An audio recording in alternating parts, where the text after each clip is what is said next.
ইতিহাসের সবচেয়ে গোপন মানুষ। তিনি এমন একজন ব্যক্তি যার কাছে গোপন ও বিপজ্জনক জ্ঞান রয়েছে। এই জ্ঞানকে বলা হয় ইলম, যা তিনি আল্লাহর অনুমতিতে অর্জন করেছেন। তিনি অতীত ও ভবিষ্যতের জ্ঞান রাখেন। সময় ও স্থানের সীমা ছাড়িয়ে যেতে পারেন, সময় ভ্রমণ করতে পারেন এবং প্রতিটি যুগে চিহ্ন রেখে যেতে পারেন। তাঁর দায়িত্বগুলো সাধারণ নয়, বরং অদ্ভুত। এই দায়িত্ব কিয়ামত পর্যন্ত চলবে।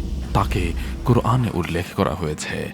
আল্লাহর অনুমতিতে তিনি বিশ্বের বিভিন্ন স্থানে হাজির হন এবং মানুষকে সাহায্য করেন। তিনি অন্য কারো রূপে ধারণ করে মানুষের সামনে উপস্থিত হতে পারেন একটি অজানা মুখ নিয়ে। হয়তো একদিন আপনি তাকে দেখেছেন কিন্তু বুঝতেই পারেননি তিনি কে, তিনি এখন কত বছরের, তিনি কিভাবে কিয়ামত পর্যন্ত জীবিত থাকবেন, এর পেছনে কি রহস্য। বন্ধুরা, এই আলোচনা নিয়ে আপনাদের মাঝে শীঘ্রই হাজির হচ্ছি। আলিফ রেকর্ডসের সাথেই থাকুন। জাযাকাল্লাহ।